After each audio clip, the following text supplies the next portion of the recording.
Hey everybody, this is Larry. This is me going over week 3 of the Leetcode Weekly Premium Challenge. Hit the like button, hit the subscribe button, join me on Discord. Let me know what you think about this problem. So today's problem is, or this week's problem is 1485. Clone binary tree with random pointer.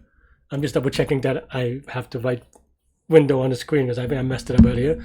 I hope excuse me. Hope everyone's having a great weekend. I should have gotten water. But yeah. Let's see. A binary tree is given such that each node contains an additional random pointer which can point to any node in the tree or no. Return a deep copy of the tree. Okay. And then there's some other stuff. Random index. Oh, that's just a representation. You won't be given that, right? Okay. What is node copy? Node copy is a class. Okay, fine.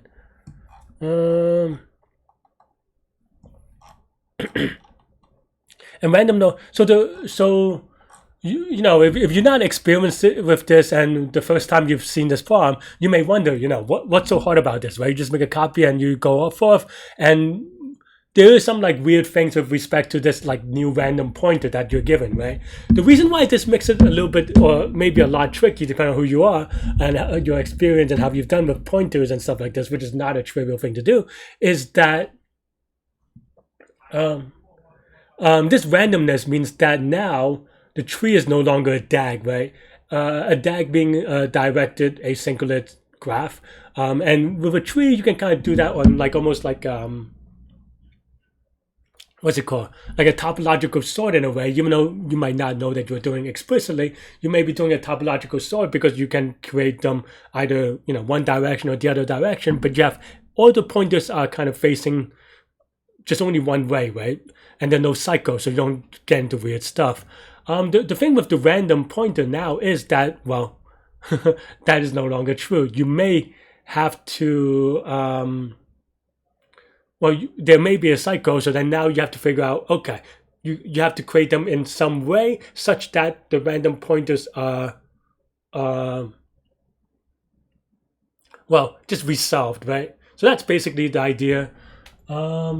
And there are a couple of ways you can kind of do it. I don't know if there are any additional constraints. I'm just kind of looking to see if they give you any additional constraints that may make it even more trickier. But if not, then what I always do in a similar problem is just having a lookup table. And you know, and we'll do that now. So let's just say we have a lookup table, right? How do we do it? So we do a regular traversal, right, of the node. And what this does is just return a node copy, right? Maybe.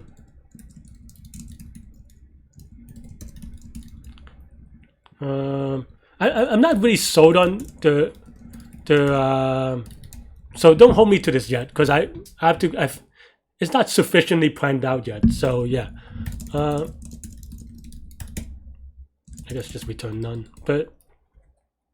Otherwise, we want to create, let's just say node copy is equal to,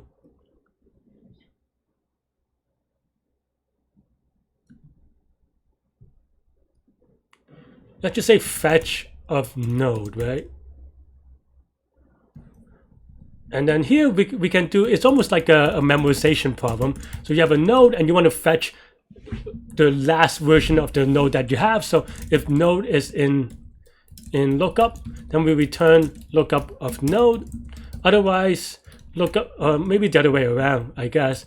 If this is not in lookup, then we create lookup of node is equal to node copy, is it? We could do node.value, it's just node.value. And then we return it, right? And then now, so why do you say that this, or why would, you know, the question may be, how does this solve things, right? Well, now we always only have one copy of a node copy, and we can always keep fetching it, and then we could create them in only one place, which is here.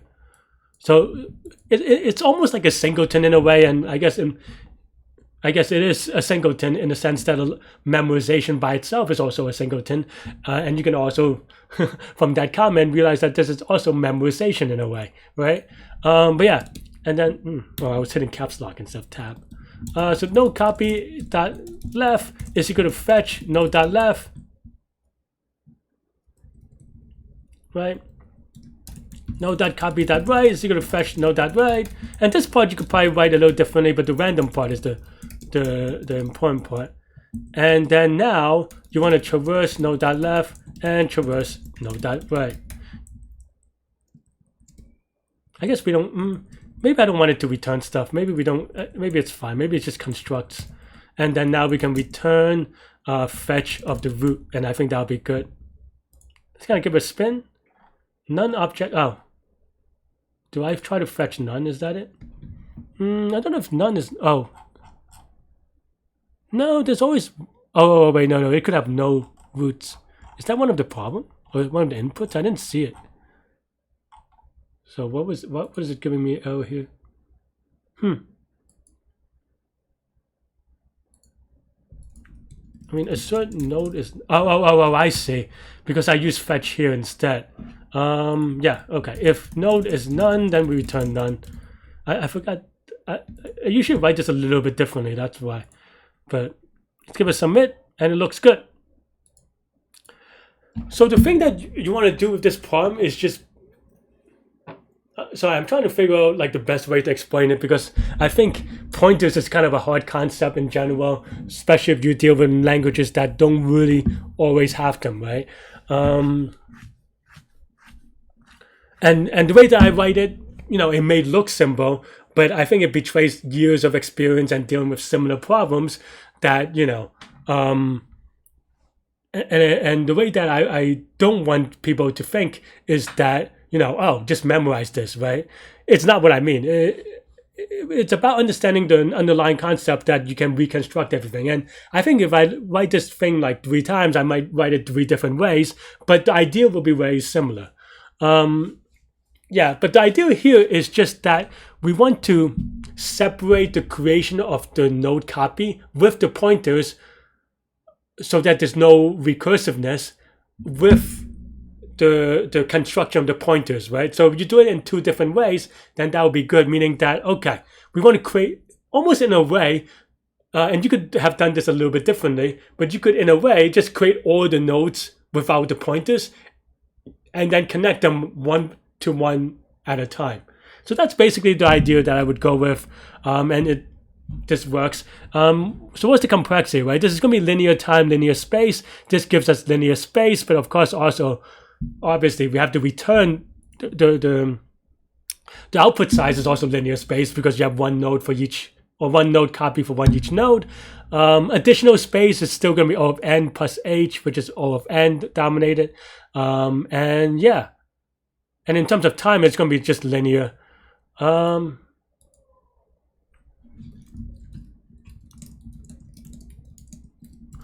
Yeah, that's all I have for this one. What else is there to say? Yeah, I mean, linear time, linear space, and that's pretty much it. Yeah. Anyway, stay good, stay healthy, to good mental health. I'll see y'all later and take care. Bye-bye.